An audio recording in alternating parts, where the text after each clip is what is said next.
How much time did you guys spend on the approach in the second half yesterday? Because I heard you and Bob at the end of the game spending quite a bit of time talking about that second half. Well, my job, and the approach in that second half. Well, my job is to hurry up and look at the clock. So I'm looking at it. I'm seeing it's down under 4 in the third quarter. And when you're down under 4, okay, that eliminates one possession there. So that's one gone for me. Then you're going to get the ball. Then you start checking. Okay, we're going to get it back maybe around 12. We'll get it down to 10. Maybe get a little bit of a drive. Okay, we'll get it down to 8. Then we got a punt. Say they get it and get a 5-minute drive and score. So then you're down to about 3 minutes. I said, Bob, we're really getting the ball back only maybe 3 times at best. So I start looking at it from a possession standpoint. 3 down, 3-score game, 17-0. Right. And we didn't have any sense of urgency whatsoever. It felt like they were not going to try and win the game. Because they probably understand, like, guys are dropping left and right. They're understanding probably that we're not going to win this game. Let's just do the best we can here and minimize collateral damage. 4th and 3 at the 42. Should they have gone for it? Yes. Of course they should have gone for it. To defend that, the way Bill did was silly.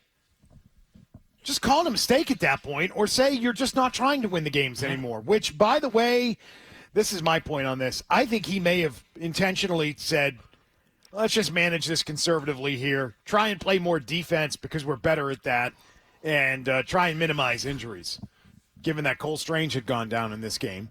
Well, what happened in Pittsburgh? You come out flying in that first half. Bailey throws 3 touchdowns. You come out to start the second half, little deflection, little pick. That almost pick on the sidelines. Now we're like, ooh, tighten them up, wind them back. The way they coached that game on Sunday here makes me believe that Bill believes his employment is secure for 2024. Whoa. Yep. I know what you're thinking. I'm going to minimize injuries. I don't need more real players that I consider, from his perspective, real players on this team. Cole Strange would certainly qualify. I don't need more guys getting hurt. I'm going to protect the guys that are out here playing as best I can. And, oh, by the way, I don't think I'm winning this damn game against Kansas City anyway. Let's get this thing over with and get out of here, and I continue to hang on to a good pick going into next year. Players coach, huh? Players type coach. Got your back, guys. You guys are going down. I got your back. I mean, not his defense. His defense has every right to be pissed at this because they have gone out and played hard for weeks now.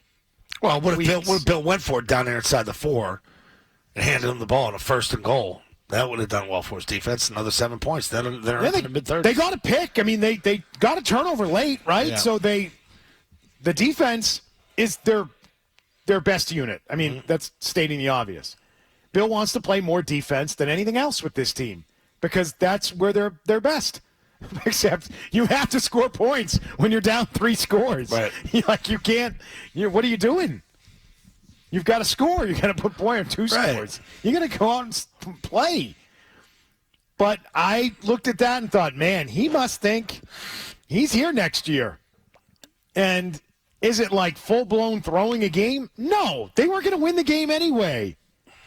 But he's trying to make it as painless as possible. He was trying to win parts of the game. Yes, right? Is that the way to put it? In his little strange head, yes. That's the way to put it. Hey, we can put our defense out there and have some success on defense. Hey, we won the 3rd and 7. It was the 3rd and long that we lost. So he's going to look at it. We won 3rd and short. We won. We stuffed them. They were not able to run the ball. Take small victories in what is an inevitable loss. Yeah. It's conceding that they were going to lose the game, and he knew it. And he said, well, if we're going to lose the game, let's not go all out trying to win this thing on offense. Let's put our defense back out there. We're good on defense. Yep. Let's try and have the best day we can have by playing the best unit we have. It's not going to end up on the right side of the score with that, but, hey, the pick is right there, man. They are firmly in number 2. I hate to bring it up, but had they not beaten the Steelers last week, they're with the Panthers, and they have the same strength of schedule to this point. I have to go look at the tiebreaker, which the next tiebreaker when it's – I think I have this right, so. The next tiebreaker when it's a team in the opposite conference is mutual opponents. Like you had the results against the same opponents. that you had, teams that crossed on your schedule. It gets into being an ice cream headache pretty quick. Okay, so we won't go down it. We won't do that. But that Steelers loss right now looms a little large. But anyway, they're firmly in number 2, and he knows it. He knows it so. Yeah. And he knows that they weren't going to win that game. And I think that's part of it. But it felt like giving up. It sure did. They don't really have a way to explain it away, which is why I think Bill gave all those non-answers on Sunday after the game. He couldn't explain it. What's the best way to explain that if you're honestly trying to compete and win that game, which there's no case to be made that they were. From a coaching perspective, you can't make the case. Tell me how that looked like a team that was trying to compete and win the game in the second half. Can't. You can't do it. Yeah. So I'm trying to come up with a positive reason why they did that. And that's what it was. It's interesting, though. I want to hear more on you and how you feel he's back now. Yeah. Mr. He's gone, he gone. Well, he's operating in a way that would tell you that. I mean, I look at that on Sunday and I'm like, this guy knows. He must think he's back. I don't know if he is. I'm not saying I know that he is. Right. I'm just saying he is most definitely operating like he is with moves like that on Sunday. Guys with their backs against the wall, you come on, go no gun. You go gun. We're empty. We're throwing it. We're throwing it till we can't throw it anymore. Custer's last stance. If there was a chance to prove yourself, right, and say, hey, I competed and did it against good teams, how good would he look today if he had had a win over Kansas City in the final month of back-to-back wins at this point in the season with Bailey Zappi as his quarterback? His 2 best defensive players are long gone. They've been gone for months. How good would he look? Good. He would look better today had they made it closer or if they had pulled off the win that you thought they could get. You did, so. You and Hardy. I thought it was their spot. I did. And it was their spot. They just effed up too much. Pick, holding calls, stupid Brendan Schooler, 36-yard negated return.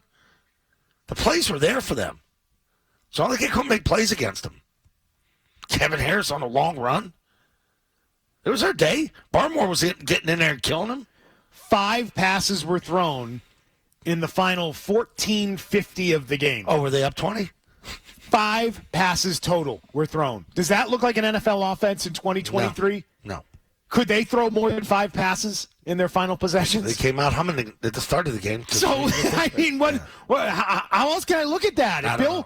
If Bill wants to look his best, he makes that a closer game, or he tries to win the game, and he didn't, which that's where my mind went. Maybe I'm dead wrong. I'm not telling you it's informed.